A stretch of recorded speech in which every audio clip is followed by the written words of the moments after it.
Anda datang ke masjid, istighfar di dalam masjid dengan berangkat dari rumah ke majlis ilmu, kemudian istighfar di jalan sejak berangkat. Itu saat Anda berangkat ke majlis ilmu, malaikat langsung mengatakan kepada Allah Subhanahu wa taala, Allahumma ighfir fulan, Allahumma ighfir fulan, ya Allah ampuni dosanya, ampuni dosanya. Karena itu ada kisah viral yang bahkan kemudian diabadikan di dalam Al-Qur'an di surah An-Nisa surah keempat ayat 100. Mungkin pernah dengar ada seorang yang pernah membunuh 99 orang, digenapkan sampai 100 orang. Karena konsultasi pada satu tokoh dikatakan gak ada tobat, dah kebanyakan bunuhnya. Maka tanggung 99, tanggunglah karena gak ada tobat 100 kalian katanya. Maka ketika konsultasi pada syekh yang lain, kata syekh yang lain mengatakan selalu ada kesempatan untuk menjadi orang baik sebelum nyawa sampai ke kerongkongan. Maka direkomendasikan oleh syekh ini untuk belajar di majlis fulan. Nah, inilah baiknya dalam Islam begini, ustadz dengan ustadz saling merekomendasikan. Di sini ada imam di kota A, datang seorang jamaah ingin belajar, imam ini melihat yang lebih mampu mengajar di kota B, maka imam ini mengatakan belajarlah dengan ustadz fulan karena ilmunya itu bisa membimbing Anda kepada apa yang Anda butuhkan. Di Islam begitu. Maka syekh ini mengatakan berangkatlah ke majlisnya si fulan. Saat berangkat itu dia sambil menyesali dosa-dosanya, dia beristighfar kepada Allah, dia minta ampunan kepada Allah. Qadar Allah di tengah-tengah jalan, belum sampai ke tempat tujuan, jaraknya itu baru tengah-tengah lebih sejengkal. Jadi kalau jaraknya misalnya 50 kilo, dia baru 25 kilo lebih sejengkal saja, belum sampai ke tujuan. Tapi dengan niatnya tobat, belum sampai ke majlis ilmu, meninggal di tengah jalan, itu baru jarak setengah lebih banyak ke majlis ilmu. Faqad waqa'a ajruhu 'ala Allah. Taubatnya diterima, dosanya digugurkan, seketika diampuni seluruh dosa-dosanya, dan baru punya amalan sejengkal ke tempat baiknya. Baru punya sejengkal. Maka yang tadi berangkat menggugurkan dosanya, yang tengah sejengkal, lebih sejengkal, itu menambah pahala awalnya, dan dengan itulah dia mendapatkan ampunan Allah Subhanahu wa taala. Wa may yuhajir fi sabilillah yajid fil ardi muraghaman katsiran wa sa'ah. Wa may yakhruj min baitihi muhajiran ila Allah wa rasulih thumma yudrikul maut faqad waqa'a ajruhu 'ala Allah. Siapapun yang ingin merubah diri, belajar dengan Islam menjadi lebih baik, kata Allah. Nah, jadi orang Islam itu kalau masuk Islam pasti baik. Jadi kalau ada orang masuk Islam belum baik, itu dipertanyakan belajar keislamannya. Umar waktu belum masuk Islam itu belum baik. Tiap hari nantang orang, yang berani dengan saya ketemu di Bukit A. Sebelum datang pamit pada ibu yang telah melahirkannya, karena boleh jadi dia akan pulang tanpa nama. Umar. Setiap hari pegang minuman. Setiap hari menghunus senjata. Umar. Tapi ketika beliau memutuskan masuk Islam, tiba-tiba berubah dengan keislamannya. Itu menjadi orang terbaik di zamannya. Kalau disebutkan Umar, tidak ada orang cerita kecuali kebaikan-kebaikannya. Tidak ada orang cerita tentang jahiliyahnya. Yang disebutkan Umar seorang pemberani, Umar sahabat Nabi, setan takut kalau ketemu Umar, ayat-ayat mirasantika turun karena kejeniusan Umar. Masuk Islam lebih baik. Qurannya sama dengan yang Quran kita dapatkan. Nabinya sama. Jadi ketika ada seorang masuk ke dalam Islam, Islam akan merubah ia sejatinya menjadi orang yang lebih baik daripada sebelumnya. Maka orang tadi ketika di pertengahan itu disambut, kemudian diceritakan kepada Nabi di era Nabi SAW dengan salah satu turunnya Quran surah keempat ayat 100. Wa may yuhajir fi sabilillah. Siapapun yang mau berubah lebih dekat dengan Allah, menjadi orang lebih baik, yajid fil ardi muraghaman katsiran wa sa'ah. Setelah baik itu Allah akan tuntun ia menjadi orang yang sukses dan lapang dalam kehidupannya. Nah, jadi kalau masuk Islam itu bukan kaya dulu. Masuk Islam itu bukan punya jabatan dulu. Yang diberikan oleh Allah itu ketenangan dan perubahan baik dulu. Orang kaya dapat harta, tapi belum jadi baik. Maka dengan keburukan yang ia miliki, harta itu tidak akan jadi manfaat. Orang punya kedudukan, tapi tidak baik. Maka kedudukan itu akan digunakan pada hal yang tidak bermanfaat. Karena itu hal pertama yang diperkenalkan oleh Al-Quran, ketika seseorang masuk ke dalam Islam, Jika benar keislamannya, maka yang pertama yang Allah sebutkan, berubah keadaannya menjadi lebih baik. Wa may yakhruj min baitihi, dan siapa yang berniat merubah hidupnya lebih baik ini, kemudian dia keluar dari tempat dia tinggal, bisa di rumahnya, di kontrakannya, di tempat dia menetap, muhajiran ilallahi wa rasulihi, dengan niat berhijrah, ingin berubah, ingin belajar, mengikuti petunjuk Allah dan Rasulnya, thumma yudrikul maut, ternyata belum sampai ke tempat belajar, maut datang lebih cepat menjemputnya, faqad waqa'a ajruhu 'ala Allah, maka niat baik ini telah dihisab oleh Allah, istighfarnya diterima, diampuni dosanya, walaupun dia meninggal di tengah jalan, gugur dosanya dan turun rahmat Allah kepadanya. Waqa'a ajruhu 'ala Allah. Yang mau saya katakan tuh begini, maaf, kita sudah menempuh jalan, sudah masuk ke dalam ruangan, sudah mengatasi berbagai tantangan, sudah duduk di tempatnya, ustadznya sudah hadir, perangkatnya sudah ada. Kalau pertemuan kita hari ini belum mampu membuat kita lebih baik, dengan cara apa lagi Allah memfasilitasi kita menjadi hamba yang lebih baik? Karena yang terpilih kita yang ada di sini. Informasinya bisa luas. Pertanyaannya, kenapa justru Anda yang terpanggil hadir di sini? Karena itu komentar Nabi yang nanti dirangkum oleh Sayyidina Muawiyah dan disebutkan oleh Imam Al-Bukhari dalam Kitabul Ilmi, Nabi mengatakan, man yuridillahu bihi khaira yufaqihu fid din. Siapapun yang diinginkan oleh Allah berubah menjadi pribadi yang lebih baik, hal pertama yang Allah berikan, dibimbing hatinya agar mau berangkat belajar agama. Jadi Anda bisa bayangkan, yang dapat infonya mungkin banyak, yang tahu kegiatan hari ini banyak. Hari ini hari libur sholat ya, liburnya panjang, tapi yang terpilih dan ingin datang ke sini, Anda yang ada di sini. Siapa yang menggerakkan Anda ke sini? Kalau bukan karena Allah berkeinginan, tak mungkin kita berkumpul di sini. Kalau Allah sudah berikan kesempatannya, sudah duduk di sini dengan baik, belum cukup itu mengantarkan kita menjadi pribadi yang lebih baik, maka dengan cara apa lagi Allah mengampuni dosa kita dan mengarahkan kita menjadi pribadi yang lebih mulia dibandingkan dengan sebelumnya. Karena itu, mudah-mudahan insya Allah pelajaran kita hari ini insya Allah lebih mendekatkan diri kita dengan Allah Subhanahu wa Ta'ala. Ya, tidak cukup dengan amin, kita mulai dulu ya. Ini baru mukadimah, kita belum mulai. Judulnya belum dibahas ini insya Allah. Baik, jadi saya berharap yang pertama senyamannya dulu supaya belajarnya enak. Yang depan, yang duduk, yang tengah, kalau masih bisa ada luang kita geser-geser dikit supaya yang di belakang bisa juga duduk dengan nyaman. Dan yang dingin-dingin di luar mau masuk juga bisa ada space yang bisa disesuaikan. Atau kalau mau saya ke bawah, Anda ke depan silakan. Saya izin berdiri ya. Baik, mohon izin ya. Baik, bismillahirrahmanirrahim. Teman-teman sekalian, saya akan pelankan sedikit suaranya, memperlambat bahasanya supaya mudah kita belajar di kesempatan pagi hari ini. Tema kita, bagaimana membangun ukhuwah dan kerukunan di komunitas muslim yang setidaknya hari ini menjadi minoritas di Korea Selatan ini. Baik, kita ambil fikihnya, fikih hijrah. Ada 3 bahasannya. Yang pertama, apa yang dilakukan oleh Nabi SAW saat pertama beliau memberikan bimbingan kepada komunitas muslim yang baru datang ke tempat baru. Fikihnya apa? Tuntunannya bagaimana? Sehingga itu nanti menjadi kurikulum setiap muslim. Kalau datang ke tempat yang baru, negara yang baru, bertemu komunitas muslim, cara membangun ukhuwahnya, kerukunannya seperti apa petunjuknya. Itu lengkap dalam hadis Nabi. Kedua, nanti kita akan belajar tempat apa yang dijadikan oleh Nabi sebagai pusat kerukunan dan pembinaan. Seperti apa mengelolanya, bagaimana kegiatan di dalamnya.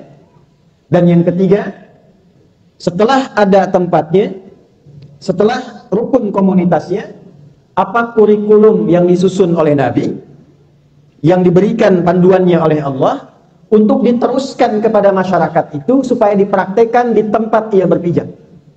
Dan yang paling hebat, teman-teman, Bapak Ibu sekalian, kurikulum itulah nanti yang merubah tempat hijrahnya Nabi dari tempat yang kurang ideal, bahkan tempatnya terbelakang, pasarnya rusak, konfliknya banyak, tiba-tiba kemudian jadi suasana kota yang paling mencerahkan, tempat paling maju, dan sekarang jejaknya masih bisa kita dapatkan. Oke, pertama saya tanya dulu, Nabi itu hijrah dari mana ke mana? Dari Mekah ke Madinah. Tuh, keliru kan? Nabi, saya ulangi, Nabi tidak pernah berhijrah ke Madinah. Saya ulangi, Nabi tidak pernah berhijrah ke Madinah. Beliau hijrahnya ke Yathrib. Awas ya. Hijrahnya kemana? Yathrib. Tapi jangan dipotong dulu videonya ya, nanti rame gitu. Nabi hijrahnya dari Mekah ke Yathrib. Yathrib itu salah satu anak keturunan ke atasnya tersambung ke Nabi Nuh alaihissalam. Dulu kalau orang berkelana menemukan tempat masih kosong, maka tempatnya diberi nama dengan orang yang pertama kali berada di situ. Maka diberi nama dengan Yathrib, karena Yathrib ini yang pertama kali menempati tempat itu. Kalau saya gambarkan cepat begini, Yathrib itu wilayahnya dibagi dua secara umum. Yang utara itu yang subur. Yahudi sudah lebih dulu ke situ, karena saat mereka terusir di Eropa, di Romawi sekitarannya, itu mereka baca kitabnya, diberitakan di kitabnya akan ada nabi istimewa, nabi hebat, nabi terakhir yang akan membangkitkan umat, memimpin peradaban, dan nanti dia akan lahir cirinya di tempatnya begini, menunjuk kepada Mekah.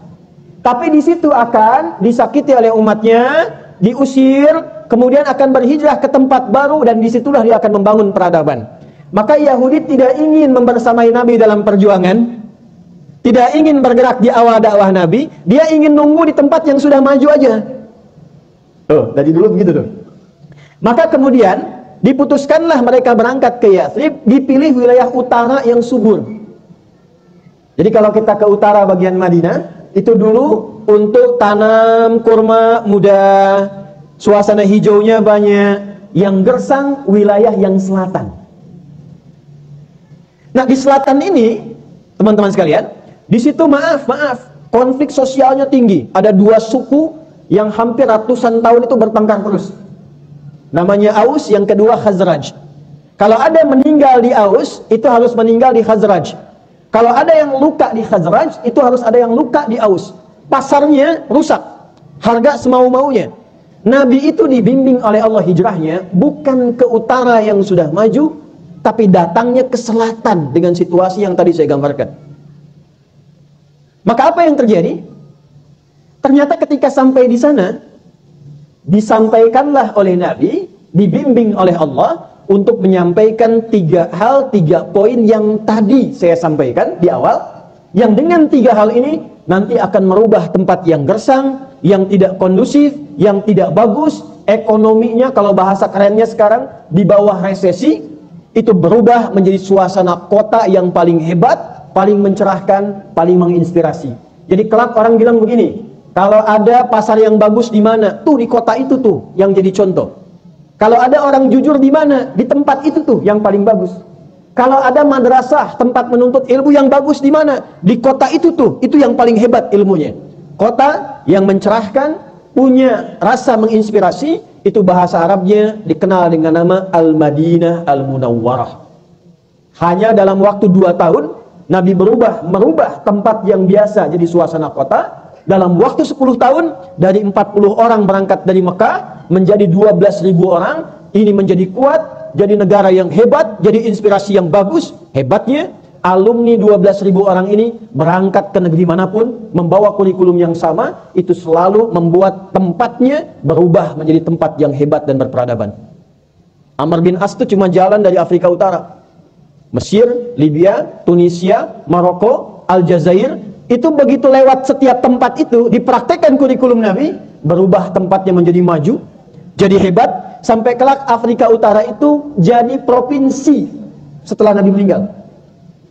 Gubernurnya namanya Musa bin Nusair, pangdamnya namanya Tariq bin Ziyad, diminta bantuan oleh Andalusia, Iberia, sekarang Spanyol dengan Portugal, untuk membantu ke Iberia. Sampai di sana bawa 10.000 orang, membantu Iberia, membantu Andalusia, sampai berubah jadi peradaban sebanyak 7 abad.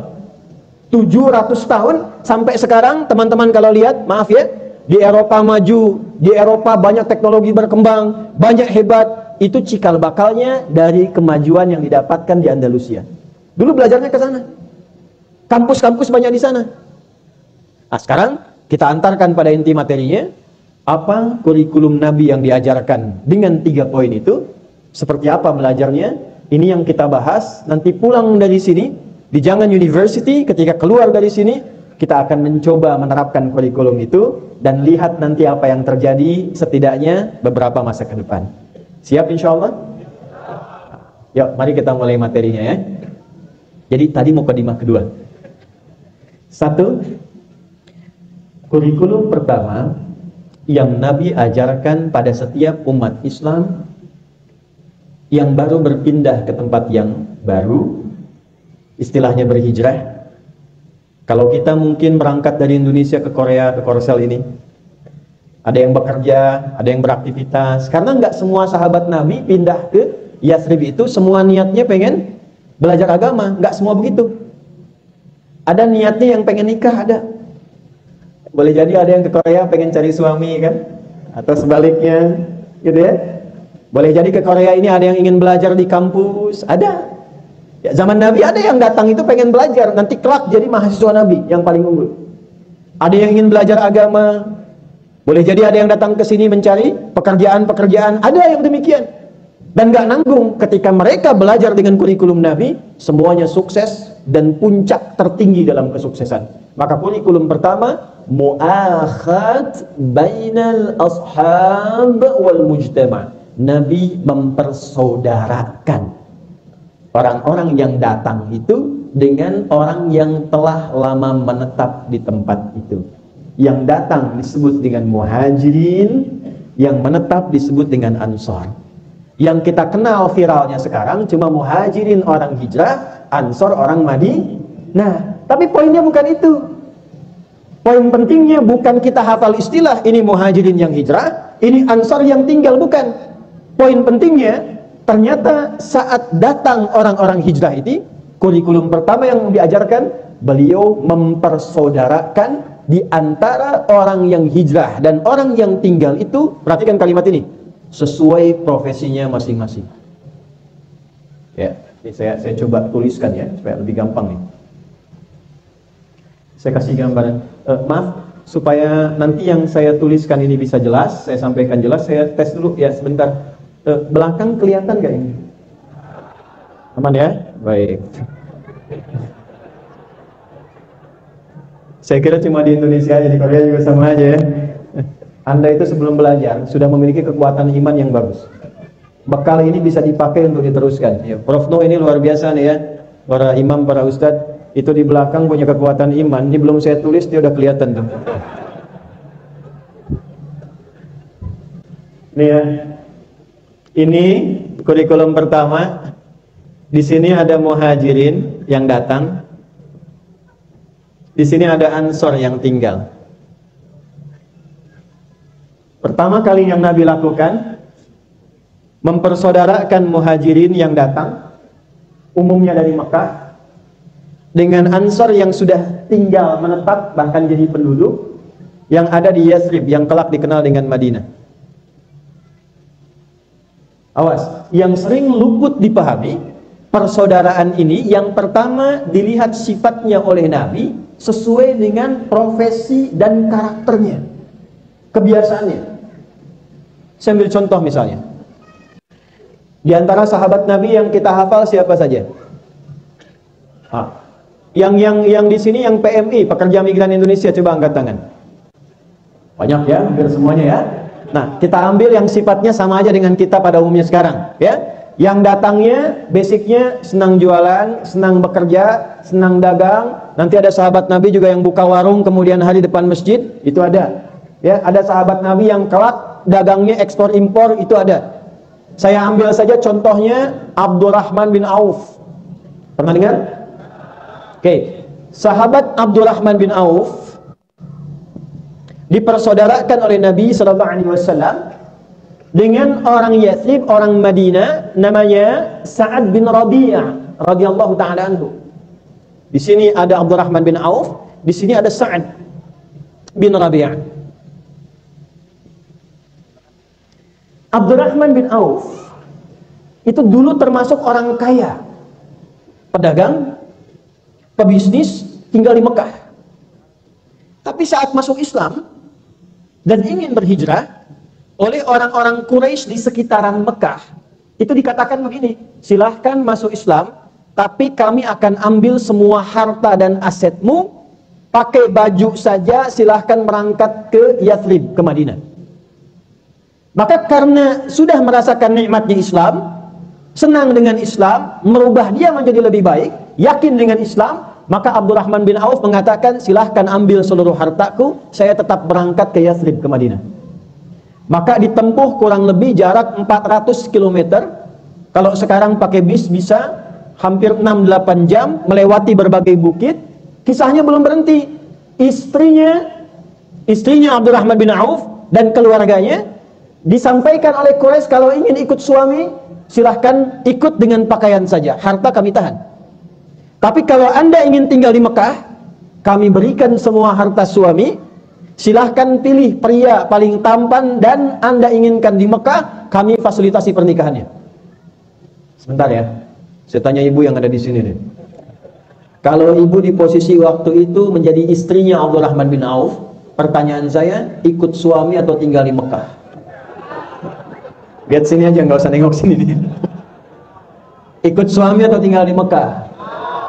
Ada yang jawab, tinggal.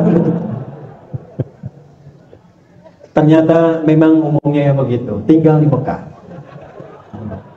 Karena belum tahu situasinya, maka memilih tinggal di Mekah, suami hijrah. Poinnya bukan itu. Saat sampai kemudian di Yathrib, di Madinah itu, maka Nabi persaudarakanlah orang-orang yang datang. Tempatnya di tempat seorang sahabat namanya Anas bin Malik radhiyallahu ta'ala anhu. Anas ini punya tempat sederhana, maka Nabi mengundang 90 orang, gabungan antara muhajirin dengan ansor, dipersaudarakanlah di situ sesuai dengan sifat dan keadaannya.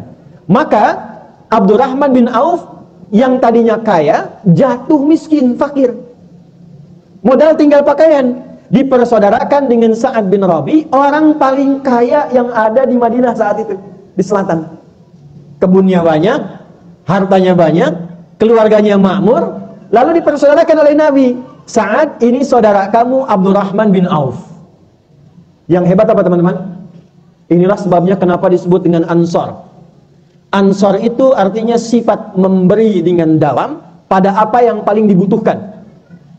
Misal kalau Anda datang ke sini, tiba-tiba kedinginan, ada panitia datang bawa teh hangat misalnya. Nah, itu panitia punya sifat ansor. Bisa contoh ya. Kalau Anda di luar kena salju dingin, tiba-tiba dari Forkomasi ngasih jaket yang merek Korea itu misalnya. Nah, itu namanya Forkomasinya ansor gitu. Contoh aja ini. Ya. Nah, ini sifatnya begitu. Yang paling menarik, saat ini orang paling kaya di selatan langsung menawarkan kepada Abdurrahman bin Auf karena tahu beliau dari kaya jatuh fakir. Maka kata Sa'ad, akhil karim au kama qala, saudaraku yang mulia, sami'tu annaka kunta ghaniyan. Saya dengar Anda pernah kaya dulu. Au kama qala. Kalau ingin kaya lagi, ambil setengah harta saya. Saya dengar Anda ditinggal istri dan keluarga. Kalau ingin nikah lagi, pilih perempuan yang paling Anda sukai di Madinah. Kalaupun itu keluargaku, pilih aku fasilitasi pernikahannya. Anda dari Cilacap datang ke Jangan di sini, ketemu orang Korea paling kaya, sudah modal habis, tinggal begini, ya. Gantian ya Bu ya, gantian. Kalau tiba-tiba ketemu orang Korea ditawarkan pada Anda, kalau ingin kaya, ambil setengah harta saya. Kalau ingin nikah, pilih gadis Korea yang paling Anda sukai, saya fasilitasi pernikahannya. Pertanyaan saya, jangan masuk dulu. Pertanyaan saya, Anda terima atau tidak ditolak sama sekali? Makanya saya bilang, diterima atau tidak ditolak sama sekali. Karena wajahnya udah kelihatan tuh. Maka apa jawabannya? Sebelum sampai ke jawaban, kita berangkat dulu pada pemahaman yang pertama. Nabi mempersaudarakan dengan sifat yang kuat untuk memberi contoh. Orang baru yang datang belum tentu kenal dengan lingkungan, belum tentu paham dengan tempat, dengan budaya setempat, dengan hukum-hukum setempat. Tapi dia punya bakat, punya profesi, punya keinginan. Maka contoh yang pertama dipraktikkan oleh Nabi, persaudarakan dengan orang yang sudah tinggal lama, yang lokal yang ada di situ, yang punya sifat yang sama, sehingga mampu membimbing ia menjadi mandiri, bahkan menjadi pribadi yang lebih sukses ke depan. Maka di sini, kalau teman-teman Formasi KMI, KMF bikin tema kita Tabligh Akbar sekarang, bagaimana membangun persaudaraan, bagaimana membangun kerukunan bagi muslim di Korea ini, sebelum kita bertanya, Islam sudah datang dengan kurikulumnya. Coba buat database. Petakan berapa banyak ini warga kita yang ada di sini. Yang muslim khususnya berapa banyak. Dibuat klaster-klaster, dibuat bagian-bagian. Yang PMI siapa? Yang mahasiswa, mahasiswi siapa? Yang profesional siapa? Yang di rumah sakit siapa? Yang baru datang ada datanya, difasilitasi oleh KMI, lewat KMF, lewat Forkomasi, dibuatkan kemudian grup-grup kecilnya untuk mendampingi yang baru datang. Sudah dipraktekkan belum? Sekarang pulang dari Tabligh Akbar ini, kita modelnya kita buat seperti itu. Dan jangan tanggung, jangan hanya dibikin grup, bikin paguyuban, bikin kelompok. Yang Nabi lakukan bukan kelompoknya ada, bukan. Bukan grupnya eksis, bukan. Yang Nabi lakukan adalah bagaimana setiap yang datang itu dengan kelompok yang ada, semua bisa dibimbing sehingga bisa mendapatkan kesuksesan yang sama. Jadi kalau teman-teman yang baru datang punya bakat, bakatnya di apa? Di bangunan misalnya. Siapa yang sudah lama ada di sini? Difasilitasi misalnya KBRI punya data lewat Pensosbud, ya, atau fungsi protokol. Di sini ada Pak Yadi tadi nyampaikan. Oh, datanya ada sekian. Dari daerahnya menyebar di sekian. Yang di Busan siapa? Ya, yang di Seoul siapa? Yang di tempat ini dekat siapa? Tempat jauh siapa? Persaudarakan di tempat yang paling dekat dengan dia tinggal. Disatukan persaudaraannya, dibimbing sampai dia mantap pekerjaannya. Itu yang pertama.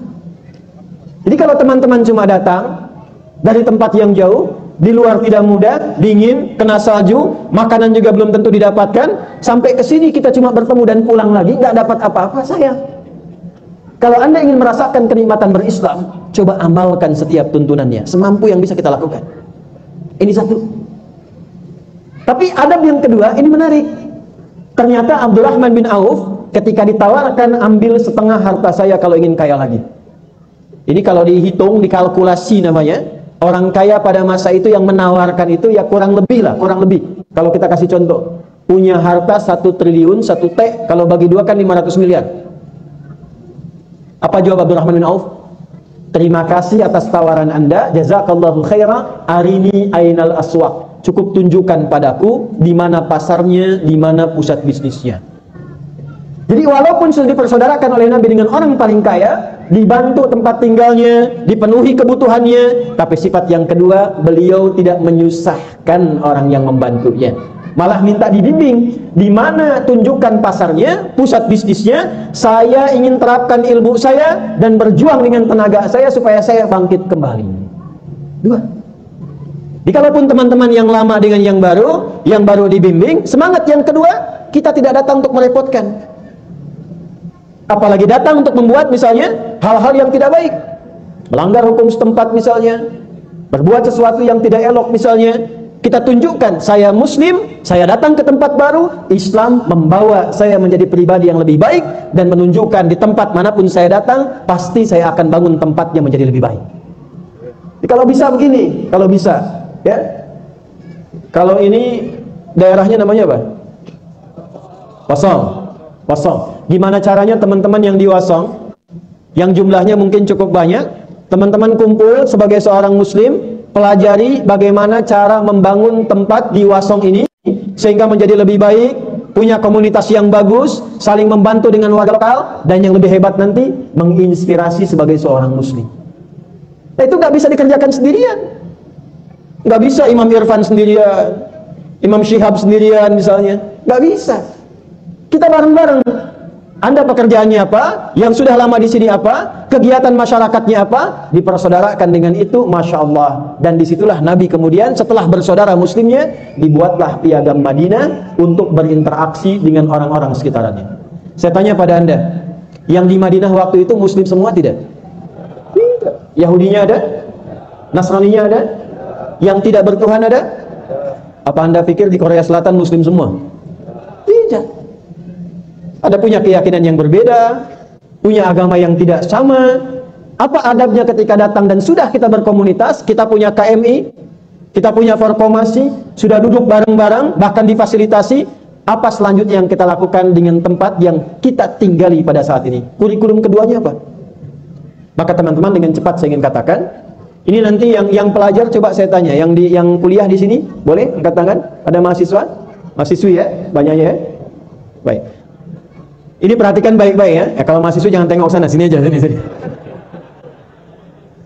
Tidak ada satu pun orang Islam yang datang ke Yathrib belajar dari Nabi di madrasah Nabi kecuali jadi orang paling unggul di masanya dan mudah menguasai berbagai bidang setelah dia masuk Islam. Kenal Sayyidah Aisyah nggak? Kenal di mana? Sayyidah Aisyah itu hafal Quran, hafal hadis, tahu fikih, tahu tafsir, jadi dosen juga. Banyak sahabat laki-laki sepeninggal Nabi belajar dari beliau, tapi yang tidak banyak orang tahu, beliau pun pakar di bidang kedokteran. Silakan baca sejarah. Sayyidah Fatimah radhiyallahu taala anha, paham fikih, paham hadis, paham Quran, dan beliau pakar di bidang keperawatan. Jadi nggak ada satupun sahabat yang masuk kelas pelajaran Nabi kecuali sukses.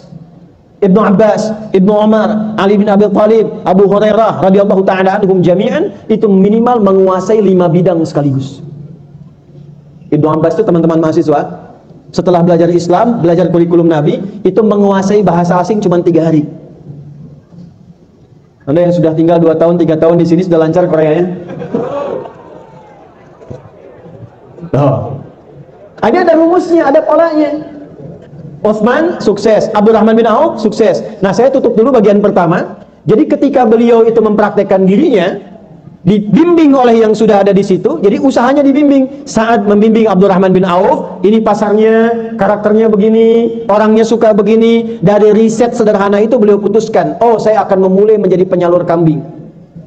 Setahun dapat modal, tahun kedua sudah punya jualan kambing, ketiga sudah jadi orang nomor 2 paling kaya di Madinah. Sepeninggal Nabi, saya pernah meriset, pernah mempelajari, menghitung itu asetnya Abdurrahman bin Auf kalau divaluasi, dinilai di kurs kita sekarang itu sama dengan 14.000 triliun jumlahnya.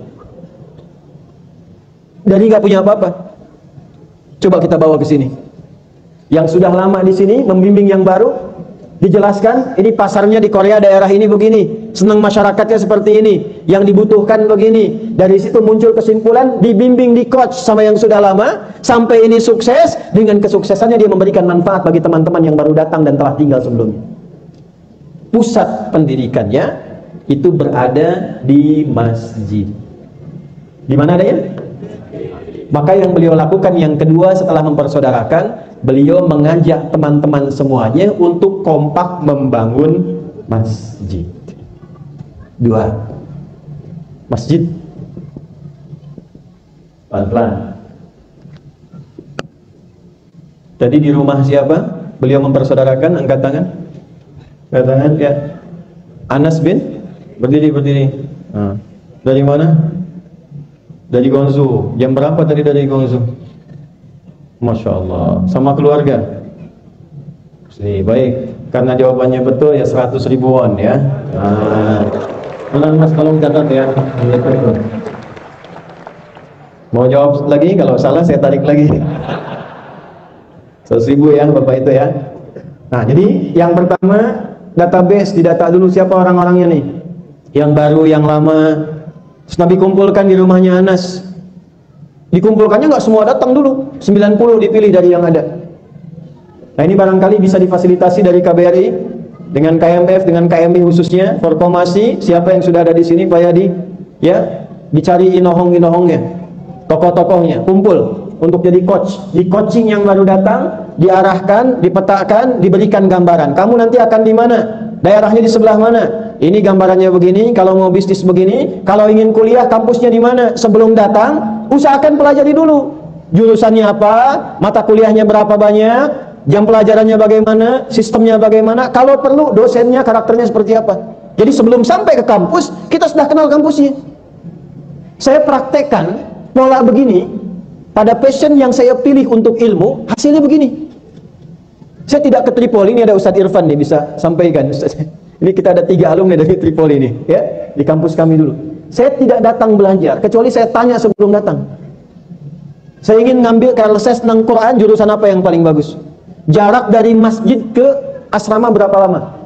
Ya, kemudian ke kelas berapa lama? Perpustakaannya di mana? Ada berapa ruangan di perpustakaan? Setelah paham petanya, tahu yang mau dipelajari, paham karakter dosennya, maka apapun yang dipelajari akan sangat mudah kita bisa mendapatkannya. Dan insya Allah ilmu yang dipelajari kita dapatkan itu insya Allah akan terbawa. Nah, tempat semua pendidikan itu setelah dikumpulkan oleh Nabi 90 orang, maka Nabi mendeklarasikan kurikulum yang kedua, yaitu membangun tempat pusat pertemuan, pusat pendidikan, dan pusat diskusi. Disitulah kemudian materi spiritual, materi intelektual, termasuk masalah-masalah sosial dibahas di situ. Tempatnya namanya masjid. Apa namanya? Di Gonzu sudah ada masjid. Kalau di Busan sudah ya. Di Wangun tadi sudah, semalam saya sudah datang ke situ. Darussalam, Masya Allah, tempatnya bagus. Ada di lantai 4 itu. Dan luar biasa begitu saya masuk, di sampingnya juga berdampingan dengan tempat dakwah secara langsung itu. Ya, saya seumur hidup baru lihat begitu masjid sampingnya tempat pijit, sampingnya karaoke. Jadi saya bilang sama panitia, tugas Anda yang pertama adalah bagaimana mengislamkan mbak-mbak pijit yang ada di sini supaya dia jadi mualaf. Tapi alhamdulillah langsung diberikan visi dakwah, bagaimana mempraktekannya. Nah, itulah kurikulum yang kedua kita akan bahas. Sudah lunas belum itu masjidnya? Belum. Berapa lagi? Sedikit lagi. Berapa? 59. 50, 67. Terjadi perbedaan pendapat nih. Masalah uang aja beda tuh. Ya, saya sudah lihat datanya semalam ya. Ada 59 juta. Ya sudah, nanti kita selesaikan. Ya, tidak perlu donasi ya. Ayo donasi. Insyaallah kita selesaikan. Nanti kita praktekkan ambil berkahnya. Nanti untuk Masjid Darussalam yang belum 59 juta nanti kami yang insyaallah akan siapkan untuk donasi itu. Ya. Maksud saya gini, saya sudah datang sendiri, kemudian nulis sendiri, terangkan sendiri, sudah ikut partisipasi. Kalau Anda belum baik juga, dengan cara apa lagi kemudian saya harus sampaikan? Ayo kita teruskan. Masjid nih, masjid sudah ada. Apa kurikulum yang ada di dalam masjid? Ada yang hafal Quran nggak di sini? 30 juz? 15? Jangan nunggu juz 30, nggak akan saya sebut. Baik, cepat aja, cepat ya. Padahal 1 juz itu 1 juta tadinya. Udah nggak jadi. Udah waktu habis, waktu habis. Singkat saja, fungsi masjid di dalam Al-Quran yang pokok ada 5. Ada berapa? Adanya di Quran surah 9 ayat ke-18. Dan dibuka dengan kata innama. Adatul hasri, huruf menunjuk hukum pembatasan. Innama ya'muru masajidallah. Orang-orang yang mampu memakmurkan masjid-masjid Allah itu orangnya terbatas. Kalangan elit. Jadi berbahagialah yang di Korea ini yang terpilih oleh Allah punya kecenderungan memakmurkan masjid. Yang datang jadi imam, jadi dai, itu kalangan terbatas elit. Makanya dijaga tuh, jangan sampai nggak betah gitu. Yang menarik apa? Tapi ini pun harus punya 5 ciri ini. Kalau nggak punya cepat pulangkan. Apa Ustaz? 1, man amana billah. Saya tasrif dulu ya mannya. Kita pakai ilmu nahwunya dulu biar betul. Karena orang sekarang kadang ngajinya pindah karena online, tasrifnya berubah. Kita di pesantren dulu biasa kan, fa'ala yaf'ilu, fa'ala yaf'alu, fa'ala yaf'ulu. Sekarang udah lain tuh. Tak-takayu, taktiku, tiktokan. Fasbakayu, facebooku, Facebookan, gitu kan? Instagram ya Instagraman. Yang terakhir taba ya tubuh YouTube. Man ismun mausulun yadullu 'ala al-fardiyatil 'ammiyah. Kata sambung konjungsi menunjuk pada setiap objek tunggal tapi tawarannya general. Jadi kalau ketemu man di Quran, itu tawaran dari Allah langsung secara personal ke kita. Terbuka tawarannya, nggak melihat siapapun. Yang penting ingin masuk dalam golongan itu. Ya, mau dia kiai, mau dia ustadz, mau dia orang biasa, kalau pengen Allah kasih jalan. Jadi cara bacanya rasakan, hei Adi Hidayat, hei fulan, hei fulana, innama ya'muru masajidallahi. Orang-orang yang mampu memakmurkan masjid Allah itu adalah kalangan terbatas, hanya yang punya ciri berikut. Satu, man, siapapun. Saya kurang senang dengan terjemahan barang siapa. Man, barang siapa, itu saya kurang cocok. Karena sampai saya tiba di Jangan University ini, saya belum temukan tuh barang punya siapa. Maka saya lebih senang menerjemahkan siapapun. Satu, punya sifat amana billahi wal yaumil akhir. Memakmurkan masjid bukan meramaikan. Kalau rame di stadion rame, di taman sekarang sedang rame. Kolam beku pakai skating rame. Jalan ketutup salju udah ada yang main perosotan depan tuh, rame. Ya? Kalau rame dimanapun bisa rame. Amara itu diantara maknanya, perhatikan baik-baik, ini poinnya. Membawa segala yang bermanfaat. Satu. Karena itu usia kita juga disebut dengan umur, punya arti sesuatu yang bermanfaat.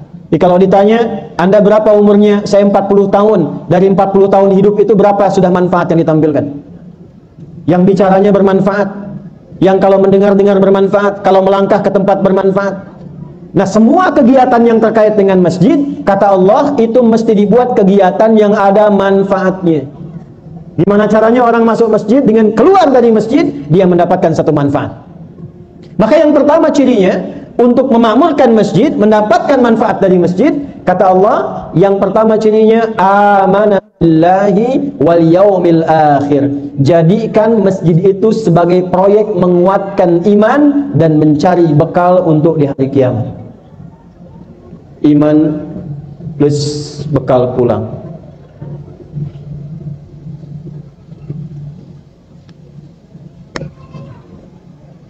Awas pelan-pelan. Ini niat yang pertama. Jadi kalau ke masjid, niat pertamanya jangan numpang makan dulu. Niat yang pertama, bangun segala hal yang ada di situ dengan dasar iman. Masih ingat tadi bagian pertama sebelum bangun masjid, Nabi mempersaudarakan kan? Persaudaraan pertama dibangun dengan dasar iman. Jadi bukan dengan harta. Maaf kalau teman-teman gaulnya dengan harta saja. Begitu harta temannya berkurang pasti Anda tinggalkan. Kalau dengan kepintaran, gaulnya pilih-pilih teman karena kepintaran, dilihat temannya kurang satu level, pasti ditinggalkan. Ini menarik, orang paling kaya dipersaudarakan dengan orang paling miskin. Dan yang paling hebat, yang miskin dibimbing oleh orang yang kaya, sampai melebihi kekayaan si kaya tadi. Itu kalau nggak pakai iman, mustahil saat menawarkan ambil setengah harta saya, itu mustahil. Jadi ternyata iman itu melebihi harta, melebihi ilmu, melebihi tenaga. Karena kalau orang sudah bersaudara dengan imannya, dia akan memberikan yang terbaik untuk saudaranya. Itu poin pokoknya. Jadi bagaimana masuk ke dalam masjid, dibuat kegiatan di dalam masjid yang bisa meningkatkan iman, yang dengan iman itu kita membuat segala hal yang bermanfaat ketika keluar dari masjid. Itu dasar pertama. Dan proyeknya akhirat. Akhirat. Yuk kita praktek ya, pelan-pelan. Caranya bagaimana untuk menguatkan iman itu dan dipraktekkan dalam kehidupan? Teruskan ayatnya. Wa aqamas shalah. Latihan salat yang benar dan baik. Ada aqama yuqimu di situ. Latihan salat yang benar dan baik.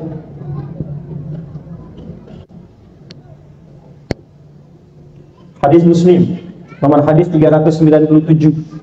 Disebutkan juga di Al-Bukhari.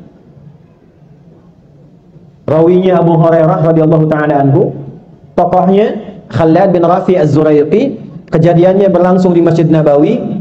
Masuk Khalad ini ke Masjid Nabawi, di sampingnya ada Nabi sedang duduk. Begitu selesai menunaikan salat sunnah 2 rakaat, dia datang kepada Nabi SAW dan mengatakan, Assalamualaikum ya Rasulullah.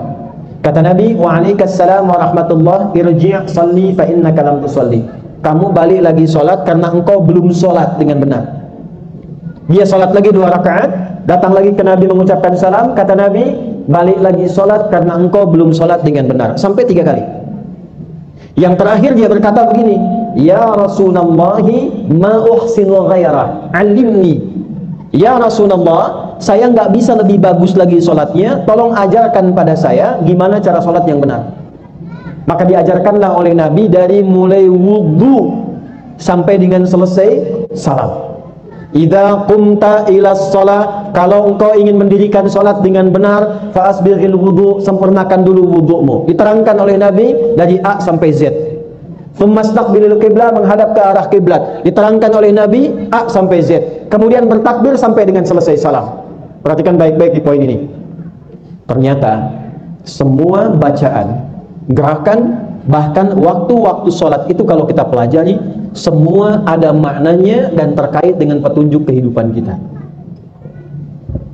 Jadi bukan amalan biasa. Dan nanti kita akan dapatkan rahasianya. Kenapa yang diajarkan duluan sholat, bukan puasa? Kenapa yang diajarkan duluan itu sholat, bukan zakat? Kenapa bukan haji, bukan umrah? Nabi mengatakan kalau anak anda sudah usia 7 tahun, ajarkan dia sholat. 10 tahun masih rewel, berikan pendidikan membuat dia mengerti. Kenapa sholat yang didahulukan? Di Indonesia itu advance, anak TK sudah manasik tuh. Saya nggak tahu kalau di sini. Ya? Ternyata setelah dilihat, dipelajari, sholat itu semua bacaan, nama, gerakan sampai selesai itu ada maknanya, ada artinya. Dan Nabi mengajarkan sahabat dengan semua makna ini. Tidak ada satupun sahabat yang sholat kecuali sukses dan bahagia hidupnya. Sukses bahasa Arab disebut dengan fauz, turunannya faiz, fauzan, faizah, faizin, itu sukses. Bahagia bahasa Arabnya farihah, sifat laki-lakinya farhan, perempuannya farah. Muhammad Farhan, orang yang diharapkan bahagia selama hidupnya, walaupun belum tentu sukses. Muhammad Faizin, Ibu Faizah, orang diharapkan sukses selama hidupnya, walaupun belum tentu bahagia. Anda pilih mana? Sukses tapi kurang bahagia, atau bahagia tapi nggak sukses? Tunggu dulu, ibu dulu deh, ibu. Kaya tapi gelisah, atau miskin tapi tenang? Nggak ada pilihan ketiga, duanya. Nah, kalau kita gabungkan kaya dan sukses dan bahagia, itu bahasa Arabnya namanya falah. Apa namanya? Falah. Saya tanya pada Anda, kalau kita mau sholat kan dipanggil ya? Dipanggil. Panggilannya namanya apa? Adzan. Adzan itu ada yang menyebut ulama seakar dengan kata udhun, artinya telinga. Jamaknya adzan. Ini satu-satunya lafaz yang diperdengarkan pada orang yang masih punya telinga.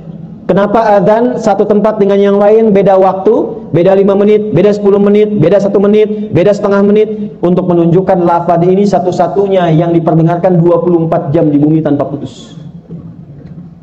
Ketika Anda, saya, kita dipanggil sholat, hayya 'alas shalah, ayo sholat. Kita tanya, ya Allah, kenapa saya mesti sholat? Jawabannya bukan karena kamu harus ibadah. Jawabannya bukan karena kamu harus buktikan imanmu. Perhatikan jawabannya, diperdengarkan di telinga kita. Setelah hayya 'alas shalah, apa jawabannya? Hayya 'alal falah, supaya engkau sukses dan bahagia. Jadi sholat yang benar itu seharusnya mengantarkan kita pada kesuksesan dan kebahagiaan sesuai dengan pilihan hidup masing-masing. Jadi kalau dia kerja, jadi pekerja yang sukses. Kalau dia di rumah tangga, jadi suami yang sukses, jadi istri yang sukses, jadi pelajar yang sukses. Dan ternyata semua gerakan sholat, bahkan dari namanya itu ada maknanya. Itulah tadi yang dipraktekkan Abdurrahman bin Auf. Itu baru mempraktekkan berdiri dalam sholat, menghasilkan orang paling kaya yang pernah tinggal di bumi. Yuk kita ambil contoh ya.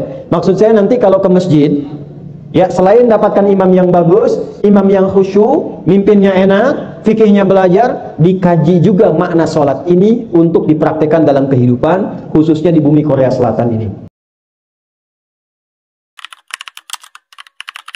Channel 登録お願いね。